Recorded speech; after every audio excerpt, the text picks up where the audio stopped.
Hi, my name is Rochelle, and you're watching or listening to Box F1 Pod. Welcome to the Dutch Grand Prix episode. What a race! Literally from start to finish, it was chaos, but like unexpected chaos. It just like you never knew what was coming next, and each moment was more exciting than the last. And wow, as you can tell, I'm not at home, so no cooking today. I am in London, but for the race, I was actually in Amsterdam. I didn't go to Zandvoort. I didn't go to the actual race, but I did get to watch at a pub live with some members of the Orange Army and other F1 fans, and it was very thrilling, much more thrilling than watching at 5 a.m. on my couch by myself. But a lot less like ability to pay attention to details. And also F1 TV and ESPN do not work for me in Europe for some unknown reason. But ESPN, but like I don't really know why F1 TV is not working here. So I can't rewatch. So there were distractions. So my notes were scarce, but let's just hope I get it all right. And I'll go more into my experience and the people I met and how exciting that was a bit later. But I just wanted to say that I didn't watch at home as thoroughly, but I was in Amsterdam and it was very exciting. And I'm not cooking, obviously. But I did get to eat a broodje herring, which is a herring sandwich. And it was delicious. I'm sure all of you are as excited about my herring sandwich as I am. Luckily, you don't have to watch me eat it, but I will put a picture. Do the pointy thing. My broodje herring. I'm going to point in multiple directions to see. I don't know where it's going to fit when I edit. Broodje herring. Broodje herring. Okay, moving on. Anyway, before we get into the race and all the chaos, we're going to kick things off with the digital warm-up. Lap 1, F1 news. So just as I anticipated, as soon as I released my summer break episode where I said, we don't know what the Cadillac lineup is going to be, they released it the next day. So that's great. Cadillac has announced their driver lineup for the 2026 racing season, and it is completely out of left field. No one saw this coming. Valtteri Bottas and Checo Perez. So combined age older than anyone on the grid. I believe they're both like 33. I think they're older than that. I think Valtteri just turned 36. Valtteri Bottas age 36. Checo Perez age 35. So they have a combined age of 71. So it is the highest on the grid. I think that's great. I think bringing in experience to a team that's just starting makes a lot of sense. It's not a place for a rookie. I think a more developed team could use like an experienced person and a rookie, but I think here having two seasoned drivers like Checo and Valtteri is great. This is the second time Valtteri is being brought into a project to build from the ground up. Obviously didn't work out with Audi, but fingers crossed it works out with Cat. Honestly, he's got the energy for an American team. In case you haven't seen, to make as an after they posted their video announcing Cadillac did, Valtteri posted a picture of him on a surfboard drinking a beer with an American flag in a suit, surfing. Not AI, because there was behind the scenes footage that was posted as well showing him falling multiple times off his surfboard. It's just, that energy is just so funny to me. And you sometimes, Valtteri's personality, very Finnish. Like, we know Valtteri is Finnish. However, he has really embraced American and Australian energy into his personality, making him like really funky fresh. Like, he has so much weird Aussie vibes, and then he also like fits into America. I don't know. He's just like a weird guy, and I love that for him. And what I'm most excited about is that Cadillac will probably let him do his butt calendar again, which Mercedes is too hoity-toity to permit. So I'm very excited to see the new calendar. Chances of him getting Checo to participate, just kidding. Imagine Checo doing that. Anyway, that is Valtteri and Checo. The actual video that Cadillac posted was like this really dramatic. The announcement is basically two people in helmets going up to a payphone that's ringing, and like you see shadows of Valtteri. You don't really see shadows of Checo, and I assume that's because Valtteri has hinted at it quite a bit. But you see, you definitely see Valtteri's like outline / mustache / hair, but they're still wearing the black helmets, and it's like a whole like dramatic like you were chosen for this like destiny defining moment or whatever. And it's like both of the drivers like driving and then like walking up to this man at a desk like they're about to accept the mission, and it's Checo and Valtteri standing in front of an American flag. And it's Keanu Reeves giving them their assignment to change motorsport forever, and it's hilarious and so American. And in case you forgot or don't know, Cadillac will be the 11th team, so it's not replacing anyone. It'll be the 11th team on the grid. Don't know why Keanu Reeves involved. I know he loves motorsport, but lol that he's just in this. Checo and Valtteri, by the way, like they like obviously did this, everything, but like they have very awkward energy. Like all the video they were on Good Morning America, they would just have like very hilariously awkward energy, and I'm really excited to see what the social team does. From Cadillac, I think you could do some really fun content, and I know Valtteri's game for anything, and Checo will just be there, and it'll be fine. It'll be fun. So I'm very excited to see where that goes. Another funny thing that Valtteri's last race, he received a 5-place grid penalty, and he will have to serve that when he returns next year to racing. In 2026, there is a new rule that's being instated that there is a 12-month expiration on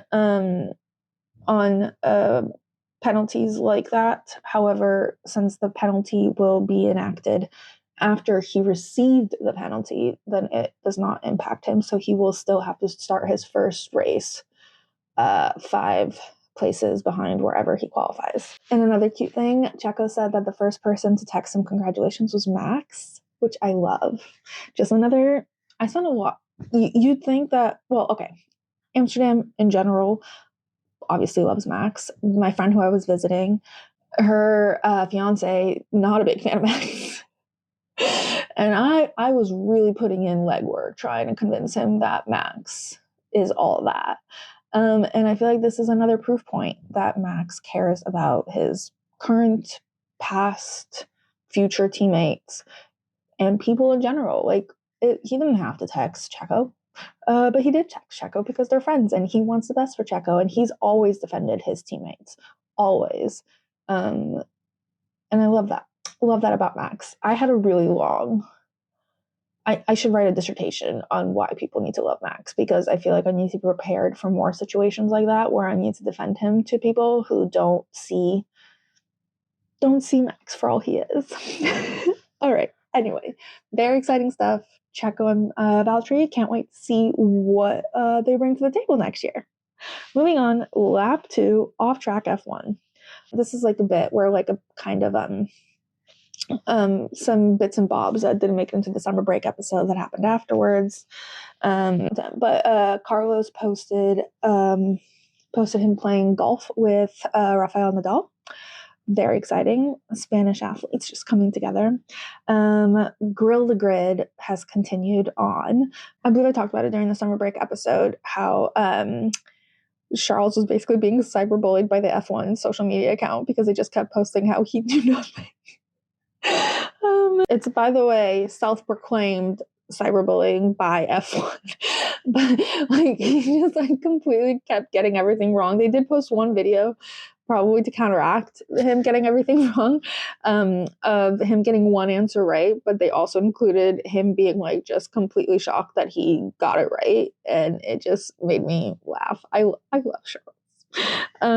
Oscar Piastri won Grill the Grid, and I believe this was his second win in a row. He won last year and he won this year, and truly, Oscar has never looked happier than he does holding the Grill the Grid trophy. He is smiling ear to ear, open mouth smile. That's crazy. That's crazy emotion coming from Oscar Piastri, who I still sometimes think might be a psycho murderer or just on Xanax. Well, he is very, very chill. But he was very happy to win Grill the Grid. I think there should have been like a few contenders who would be good at it. I think him and Max are quite similar, honestly, in their approach to things. But he won, and I'm so happy to see him happy. It's so rare. Also, I talked a little bit last time about the social media content that Red Bull, RB, Visa Cash App, RB Racing Bulls, whatever their name is, produce with Liam and Isack Hadjar. And it's always really, really good content. I was trying to figure out like what makes it good. But it's not just their social media team, because Visa has been making a lot of commercials with them. They keep releasing clips.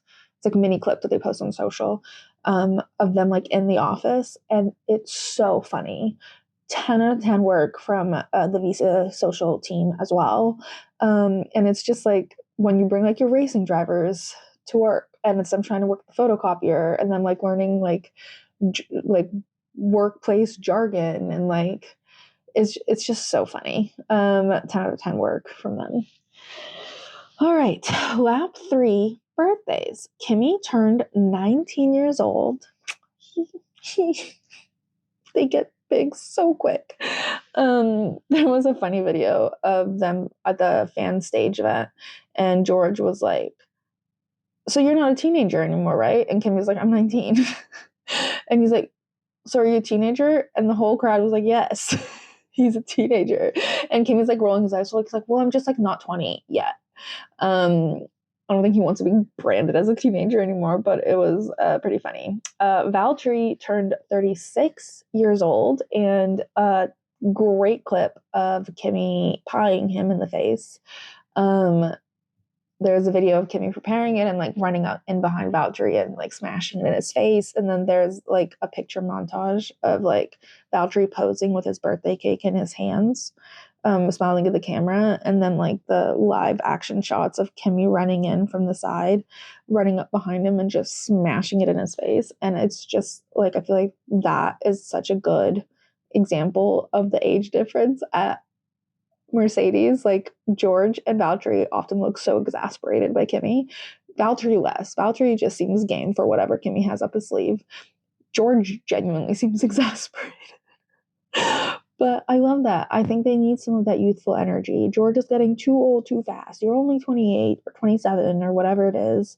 Valtteri is like a senior citizen, and next year he's going to be with another senior citizen. So he needs this youthful energy in his life. So I'm glad he has Kimi with him. Lap 4, trackside in Zandvoort.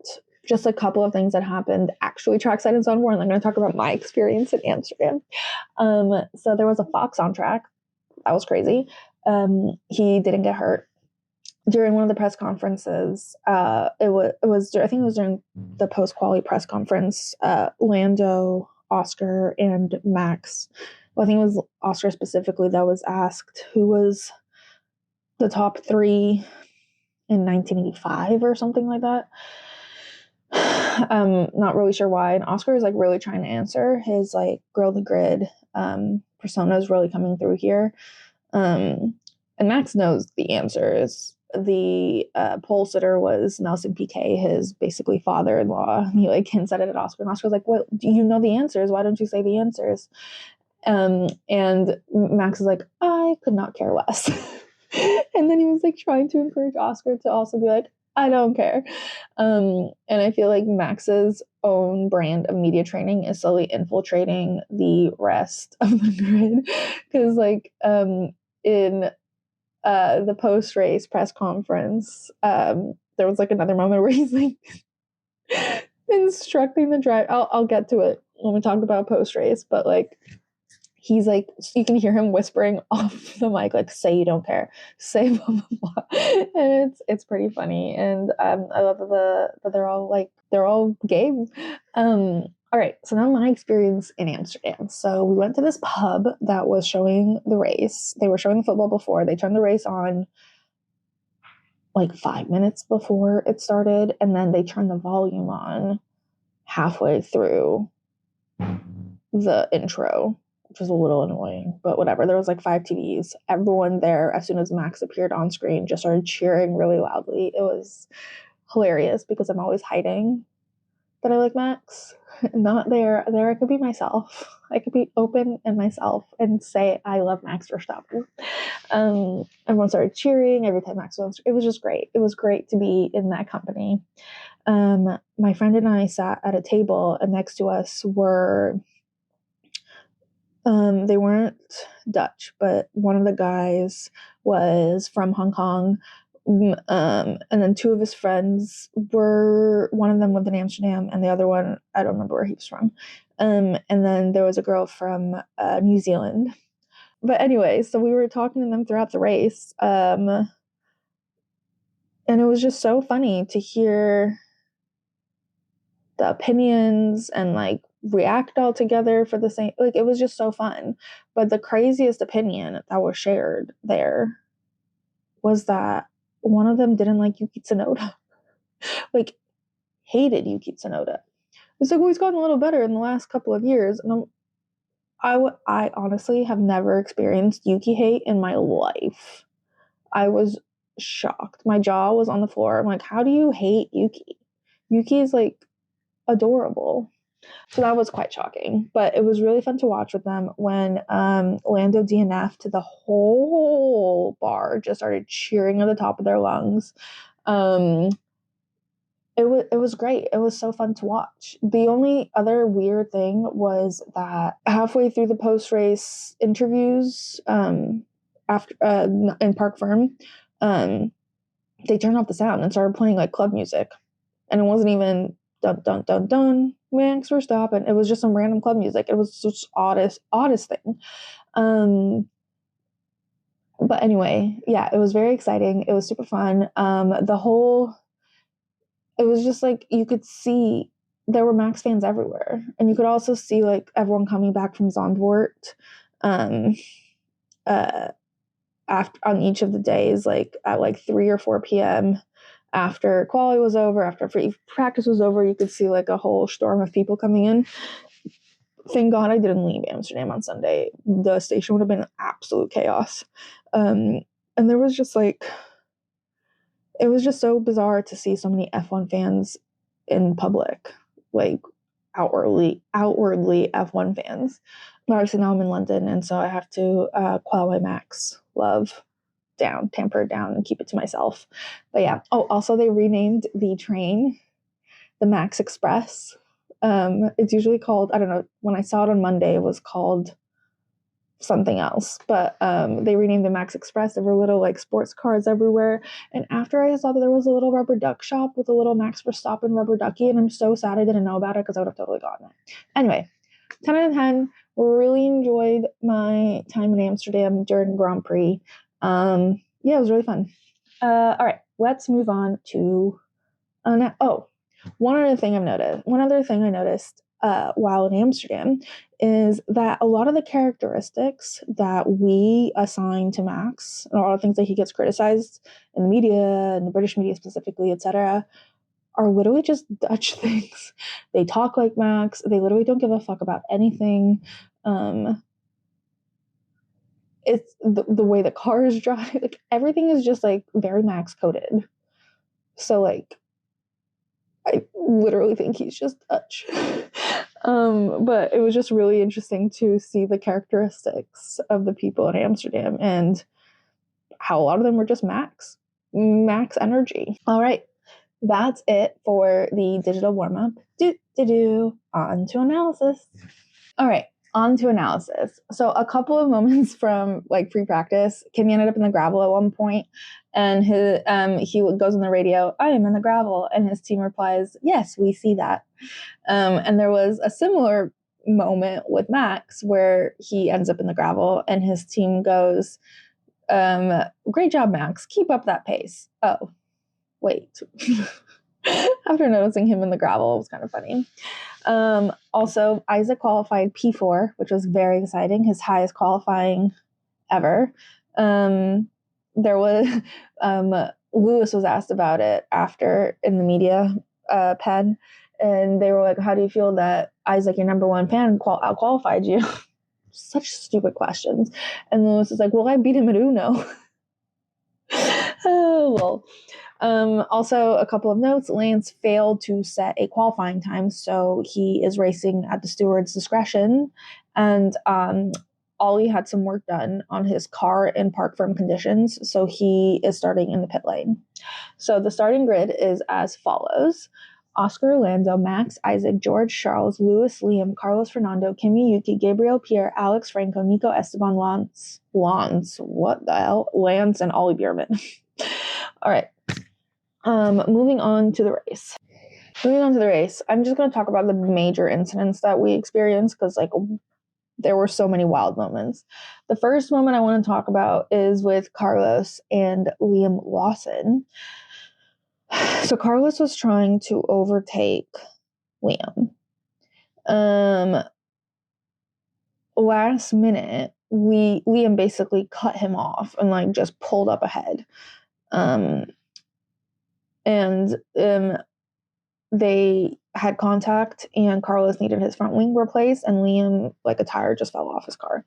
And on the radio, Carlos was like, "He's just stupid. Oh my God, this guy, it's always the same guy." He was like really annoyed. And like, this was, in my opinion, a racing incident. But if we're going to assign blame, the blame is on Liam for putting his car in a place where there was no space, and basically like he rammed himself into somewhere there was no space and hit Carlos was what happened. However, back to our trusty rule that the FIA love to enforce about the car that's overtaking has to be ahead at the apex, and apparently Carlos was not. So Carlos got penalized. He got a 10-second penalty and 2 penalty points, which is insane behavior. Like, truly insane behavior. Carlos's radio after that was just so funny. His team was like, "We got penalty." And Carlos literally so incredulously goes, "Who? Who got a penalty?" And his team goes, "We did." And he goes, "Me? You are joking. You are joking. It is the most ridiculous decision of my life. Make sure we speak to the stewards after." Honestly, fair. Like, he deserves to be pissed off because it's not his fault. Like, yes, there's that rule about the apex, sure, but I feel like that's usually applied in situations where the overtaking car does something wrong. But here, Liam had no space. Liam literally had no space and like, because he had no space, he was going to hit Carlos no matter what. So this is just like ridiculous to me. It's like so ridiculous. After the race, Carlos said in the media pen that the FIA was refusing to speak with him. He said, "They always tell us the doors are open. They always say like, we'll come discuss any problem," and they just refuse to see him, which I think is double crazy. Liam, on his part, said in an interview that he thinks the rule is stupid, but he's suffered from it in the past, and he doesn't know why Carlos got a penalty, but it's a rule that's enforced often unfairly, was what he said. I believe Liam's Liam's always been at fault. He's been penalized for that, or at least somewhat at fault. Here, like, it's just not Carlos's fault. He had every right to try to overtake in that corner, and Liam hit him, basically. All right, moving on to the Ferraris. Lewis DNF'd. He basically lost control of the car, from what I understood, and ended up in the wall. It seemed like the track was getting a little slippery in that part, and that's basically what happened. It was really sad. It was like a third of the way through the race, and it was just a shame to see him out. But he did help clean up the debris that his car caused. He was just like carrying his front wing over to the side. There was another moment where debris fell off someone's car, and they were gonna do a safety car, and then you just see a marshal like bolt into the middle of the track, pick up the piece of debris, and bolt back. She probably had like 5 seconds before a car came at 200 miles an hour and hit her. But it was just funny seeing them try to clean it up. It always reminds me of like them trying to sweep up water after when it's been wet to try to get the track dry. Charles, on the other hand, was having a pretty good race. One of my favorite moments was him defending against George. George kept trying to overtake him, and Charles was just like taking full advantage of that track. He defended George off like a beast, and some of the moves were a bit aggressive, but they were aggressive in a legal way. And he just like, it was great defense from Charles. And I loved seeing that. George, of course, complained about it, but seeing Charles pull off those moves so well reminds me why I love Charles as a driver. And then Charles is driving along. Kimi comes along and hits him. I think he was trying to overtake him in some capacity, misjudged the situation, hit Charles. Charles flew into the wall and was out. Kimi also got damaged, but he was able to complete the race. And it was just really sad. It was so sad, but it was also funny because so Charles gets out of his car, and then we see him sitting on the dune right outside the track of where he crashed. I thought he was waiting for someone to come pick him up. I don't know if that's actually what happened, but they kept panning to Charles sitting on this dune, and it was so funny. Like, truly so funny. He just looked so sad, and like no one could understand why he's sitting on this dune. And like he sat in a chair for a bit, then he was like watching the race, drinking some water. At the end, it seemed like he was following the race on someone's phone, but he stayed on that dune the entire race. And the camera work, just like the cameraman clearly could not get enough of this sad boy energy on this little dune. It was honestly hilarious. And I'll get why it gets funnier, but I'll get to it in a second. Let's talk about McLaren really quick. Oscar had a flawless race from beginning to end. He held that. He held the lead from the start, and I think he got he had fastest lap, all laps led during the race, pole position, and winner. I think there's only 4. There's like something like a rarely do drivers get like all of these things, but he maintained the lead throughout the whole race and just had a flawless execution from start to finish. So 10 out of 10 Oscar. Lando struggled a little bit at the start. He had a bad start, classic Lando. Max overtook him into second. That was also very exciting in the pub. Everyone just like lost their minds. He overtook Lando into second and kept it for a while. I didn't think Max was going to retain second.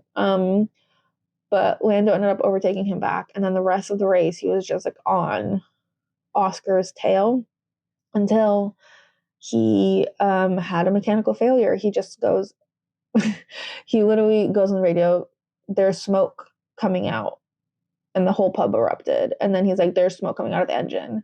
and then he started slowing down. Max overtook him, and then he was on the side of the road, and his race was over.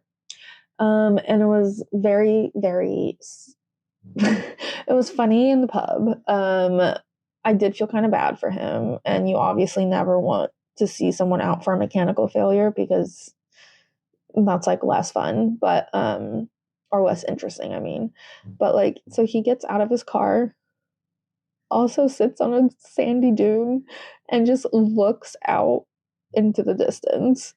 And there was like a funny clip of him sitting on this dune with his head down, his helmet still on, as someone with a fire extinguisher runs past him, and it just looked so funny. But the best was like the cameraman like zooming in onto Lando on his dune, and then cutting to Charles on his dune. At this point, Charles has taken off his helmet and he's like holding a phone to his ear, and everyone's like, where did Charles get a phone? Why does Charles have a phone? It was so funny. From what I understood, he was trying to listen to the race, so he was just like, he just stayed to watch the race, basically, probably to avoid doing any media duties. And then there was like a photographer there. I think it was the Ferrari photographer, and they basically had like a whole photo shoot on this dune. While Charles looked sad and forlorn, he posted a picture. It was just like so funny and strange. And then the cameraman also, just like great work from the cameraman. They found two kids dressed, a McLaren fan and a Ferrari fan, watching the race together. And then after they showed Lando on his dune, and then they showed they showed Charles on his dune, then they panned to the little children who looked really sad until they saw the camera was on them, and then they started cheering and smiling. Lando did not stay on his dune. He ended up walking off. It was a really long walk, but for a while he was sitting on his dune, I did see a cute video of some fans across from him that started singing do do do do Lando Norris do do do do, and you could see him smile. Honestly, he was rather chill about the whole situation. He was asked how he feels, and he was like, I just want to eat a burger and go home, which fair enough. He wasn't quite as immature as usual in his media responses, so that's growth. But it's hard to blame someone in this situation. I have seen a lot of people. There's a couple of Lando fans online. By a couple, I mean like a lot, who are claiming that Oscar's win, if he wins, will be unjust because Lando got out on a mechanical failure and has had more mechanical failures than Oscar. Then there's Lando fans who are claiming that McLaren is favoring Oscar. They're like, everyone's always competing about who they're favoring in secret and like sabotaging the other person. I don't think any of that is true. Lando is McLaren's golden boy. I think they redesigned the chassis for him to fit his style, because like I think Oscar's still using an older one. I don't think they're favoring one or the other. They are in a really difficult position where their drivers are really evenly matched. And really close in the championship, and yeah. But Lando's championship dreams are getting slightly further away, but again, we have 9 races left. There's plenty of time for him to overtake Oscar in the lead. But yeah, so he's out, Lewis is out, Charles is out, and now let's talk about Isack Hadjar, who qualified 4th and kept 4th the entire race, while he had 2 Ferraris and George on his case. Just like he defended, like I saw a picture of someone like took Isaac's car and like stretched it out to like take over the whole track, and that's basically how he was defending. Like he didn't let them through at all. And it's scary to have those cars were definitely faster than him, and they were closing in on him, and he defended like a champ. And then like you do in F1, he optimized on Lando's misfortune, and ended up on the podium, his first podium, and it was so exciting. It was so wholesome. Seeing him, like, first of all, his radio messages were just elated. He also won Driver of the Day, well deserved. His messages were like shrieking, like so high pitched. I think it was almost silent. He was so happy. Then it showed him getting out of the car, and Max gave him a hug. Lando gave him a hug. Oscar gave him a hug, and I keep seeing clips of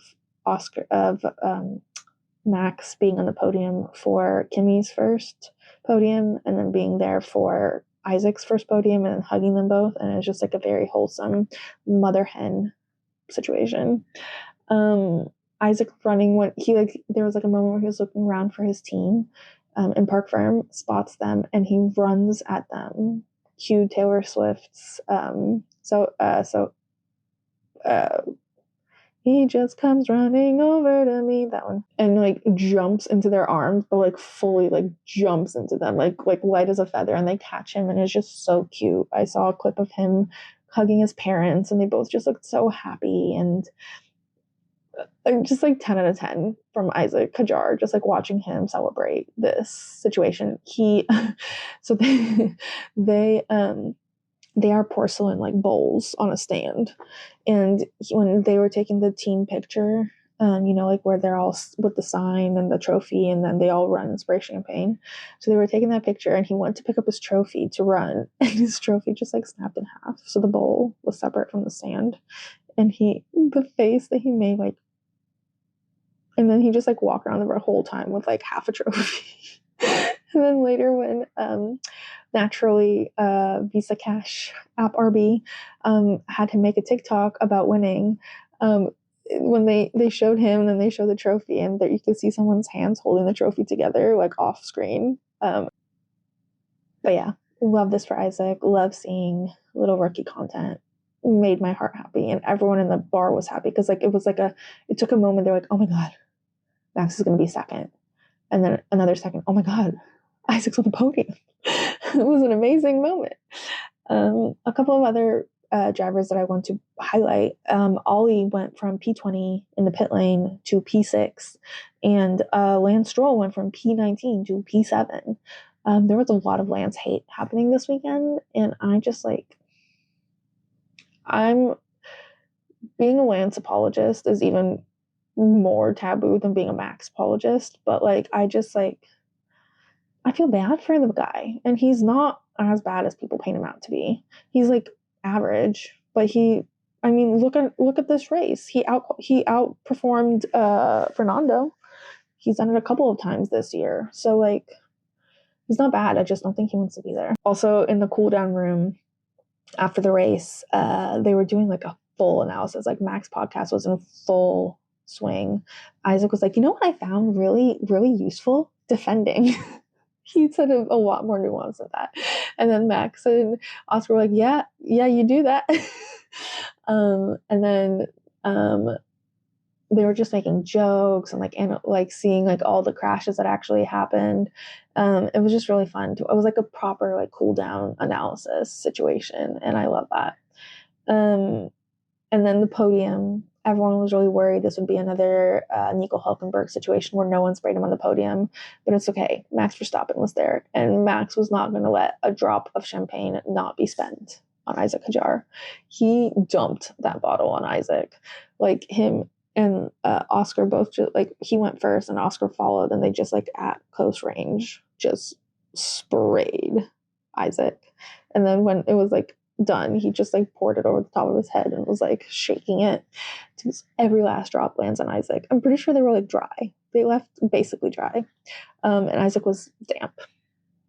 But I love that for him. I love that he got the full experience. All right, results. So driver of the day was Isack, and I'm not going to argue with that.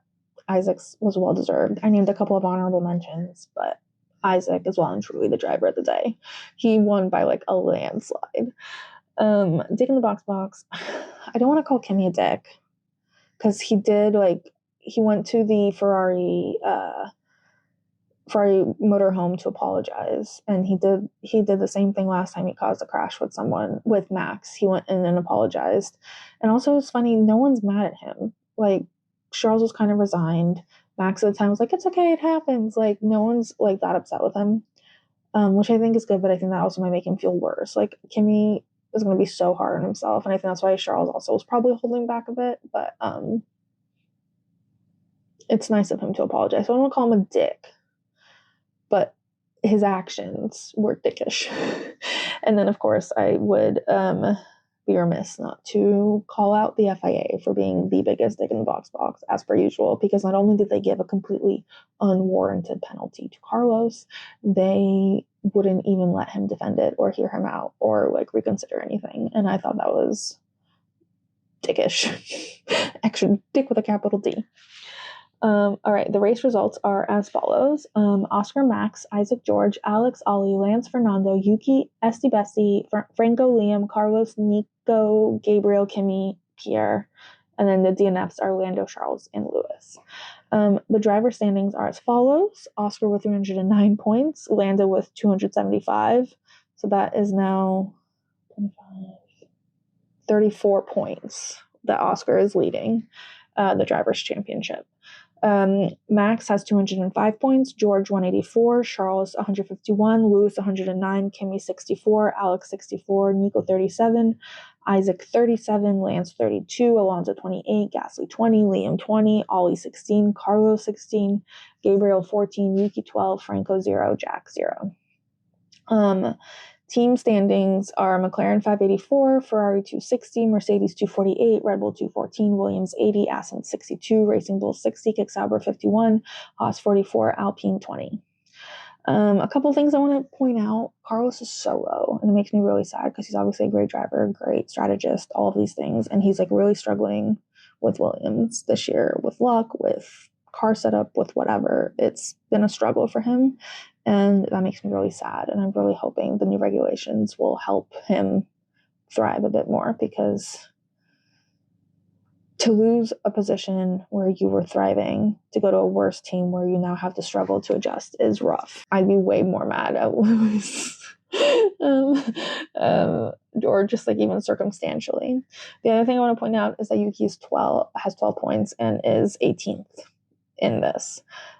Most of those points were achieved when he was at RB. And a big conversation now is Isack going to be promoted, but everyone keeps calling it demoted to Red Bull.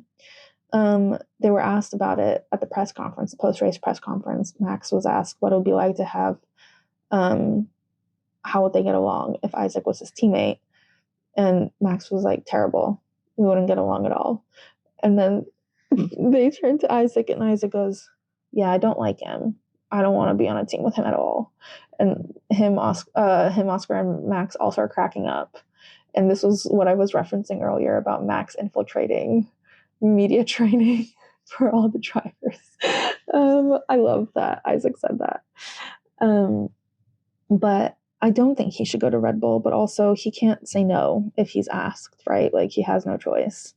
And again, Yuki's not a bad driver. He was doing so well at Racing Bulls, and now here he is struggling so hard. Same with Liam. He's not doing as well as Yuki and Isack are, but he's scoring points. He's doing significantly better at Racing Bulls than he was at Red Bull.